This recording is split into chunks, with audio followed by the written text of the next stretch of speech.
Assalamualaikum warahmatullahi wabarakatuh. Kepada barisan panel dan juga para sahabat sekalian, nama saya Nur Amalina Farhana binti Sharifuddin daripada Politeknik Sandakan Sabah ingin berkongsi mengenai hasil kajian saya iaitu kesan penggunaan baja organik dengan menggunakan nasi basi ke atas pertumbuhan Brassica rapa L. Nasi merupakan makanan ruji rakyat Malaysia dan dihidangkan dengan pelbagai lauk pauk tambahan. Nasi mempunyai banyak kelebihan dan khasiat. Nasi tidak dapat bertahan lama dan perlu dimakan segera dan tidak boleh disimpan lama. Nasi yang dibiarkan lama akan bertukar menjadi basi. Nasi basi akan dibuang dan menyumbang peningkatan dalam pembuangan sisa domestik. Selain itu, penggunaan Brassica rapa L dalam kajian atau lebih dikenali sebagai sawi putih ataupun pakcoy merupakan sejenis sawi dari keluarga Brassicaceae yang ditanam di Malaysia untuk kegunaan daun segar bagi pasaran domestik dan juga ekspor. Permintaan pakcoy amat menggalakkan terutamanya bagi restoran-restoran kerana permintaan menu pakcoy amat digemari oleh rakyat Malaysia. Kajian ini terdapat dua objektif yang perlu dikecapi. Yang pertama, untuk menghasilkan baja organik menggunakan nasi basi dan yang kedua, untuk menguji keberkesanan baja organik menggunakan nasi basi ke atas pertumbuhan sayur pakcoy. Nasi merupakan beras yang telah direbus dan ditanak, yang mana penanakan nasi diperlukan untuk membangkitkan aroma nasi dan menjadikannya lebih enak serta teksturnya terjaga secara konsisten. Nasi yang ditanak menggunakan air yang berlebihan akan menghasilkan bubur. Nasi yang dimasak menggunakan beras varieti seperti MR211, MR219, MR220 dan juga MR232. Nasi putih mengandungi sumber tenaga, karbohidrat, kalsium, besi tiamin, asid pantotenik, folat dan vitamin E yang lebih baik berbanding jagung, gandum dan juga kentang berdasarkan kajian Mukhtar 2020. Kandungan nasi juga boleh dijadikan sebagai bahan untuk membuat baja organik. Nasi boleh dijadikan baja organik kerana kandungan mikroorganisma tempatan ataupun mol berguna sebagai penggurai untuk mengurangkan bahan organik dan juga merangsang pertumbuhan tanaman. Menurut Desha 2019, hasil kajian menunjukkan terdapat perbezaan yang signifikan dalam masa kompos antara penambahan larutan dan juga kawalan mol nasi basi. Mol nasi basi memakan masa 15 hari, sementara untuk kawalan adalah selama 28 hari. Dengan penambahan larutan mol nasi basi dapat mempercepat proses kompos dari selisih 13 hari kerana larutan mol nasi basi mengandungi bakteria yang mempercepatkan proses pengkomposan iaitu bakteria Saccharomyces species dan juga Lactobacillus species. Mol merupakan kumpulan mikroorganisma yang dapat dibiarkan, dihasilkan semula dan dikembangkan berfungsi sebagai permulaan dalam pembuatan kompos. Mol juga berguna untuk mempercepatkan proses pemusnahan bahan organik berdasarkan kajian Juanda 2011. Mol adalah bioactivator yang boleh dibuat dengan kos yang rendah dan dapat memanfaatkan bahan yang ada di persekitaran. Pembuatan mol dari nasi basi menggunakan 3 bahan utama iaitu karbohidrat, glukosa dan juga sumber bakteria. Mikroorganisma ataupun bakteria memerlukan sumber tenaga untuk melakukan proses pengeraman seperti diperolehi daripada air cucian beras, sisa nasi atau nasi yang telah basi. Molas juga banyak digunakan di dalam kajian sebagai sumber glukosa kepada mikroorganisma.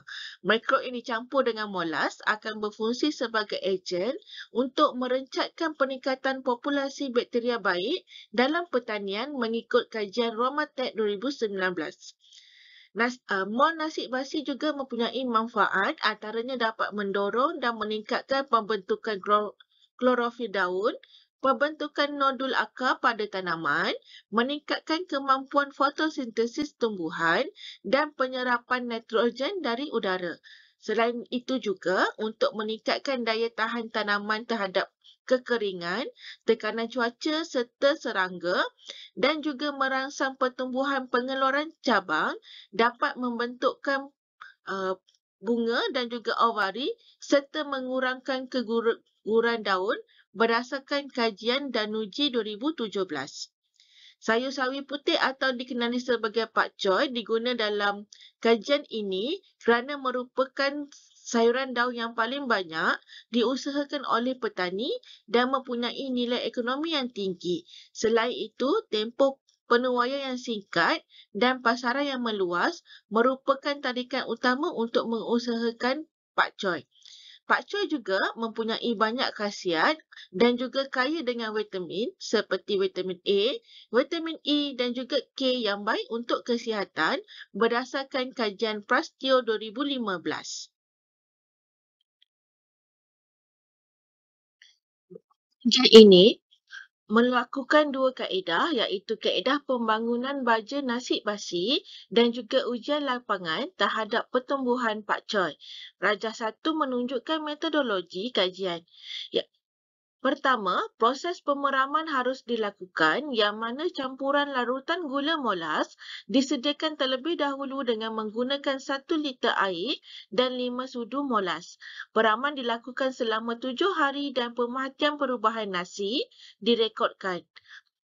Untuk kaedah kedua iaitu ujian lapangan, satu tapak ujian dengan 16 pokok sayur pakcoy menggunakan kaedah reka bentuk rawak telah dilaksanakan dengan satu rawatan kawalan dan juga satu rawatan penggunaan baja nasi basi.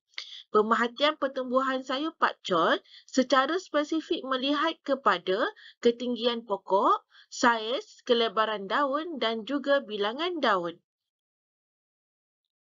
Jadual 1 menunjukkan perubahan nasi berdasarkan warna, bau dan tekstur selama 7 hari proses pemeraman. Nasi tidak menunjukkan sebarang perubahan pada hari pertama dan juga kedua. Tekstur nasi bertukar lembut dan berbau masam bermula pada hari ketiga. Pada hari keempat, terdapat kulat dan juga pada hari kelima dan keenam, nasi mula bertukar kepada warna kekuningan dan bau menjadi lebih masam. Tekstur pula berair dan juga lembut. Hari ketujuh menunjukkan nasi telah basi sepenuhnya dan terdapat mikroorganisma yang tumbuh. Mol yang terhasil daripada peraman nasi mengandungi nutrien makro dan juga mikro serta mengandungi bakteria yang berfungsi untuk menguraikan bahan organik di dalam tanah menurut kajian Roni 2019. Berdasarkan kajian yang telah dijalankan, sayur pakcoy yang ditanam menggunakan baja nasi basi menunjukkan bacaan tertinggi iaitu 11.63 cm pada minggu keempat penggunaan baja. Rajah 2 juga menunjukkan perbezaan purata ketinggian di antara penggunaan baja nasi basi dan juga rawatan kawalan. Pertumbuhan dua rawatan ini menunjukkan perbezaan. Rajah 3 menunjukkan purata kelebaran daun mengikut minggu. Kelebaran daun sayur pakcoy juga direkodkan dari minggu ke minggu. Penambahan kelebaran daun berlaku secara pantas dan dapat dilihat dari minggu ketiga ke minggu keempat. Perubahan data berlaku pada treatment 1 iaitu dari 4.18 cm kepada 5.51 cm. Bagi penanaman rawatan 2 dari minggu ketiga melonjak dari 5.4 cm kepada 7.77 cm. Sayur pakcoy direkodkan mengikut minggu untuk menguji kadar pertumbuhan sayur dengan penggunaan baja nasi basi. Rajah 4 menunjukkan purata bilangan daun sayur pakcoy mengikut minggu. Bilangan daun juga dipengaruhi oleh serangga perosak. Tanaman kawalan diserang serangga perosak, namun untuk kawalan penggunaan baja nasi basi tiada serangga yang menyerang. Baja nasi basi juga boleh menghalang serangga daripada menyerang dan juga merosakkan tanaman. Hal ini juga disokong melalui kajian Novalina dan UNITA 2012 yang menyatakan campuran mol mampu mengurangkan serangan perosak. Namun setakat ini tidak diketahui bagaimana mekanisme mol berfungsi sehingga dapat mengurangkan serangan dan juga peratus tanaman yang diserang. Secara kesimpulannya, penghasilan baja organik menggunakan nasi basi berjaya dihasilkan dan diuji keberkesanannya terhadap sayur pakcoy.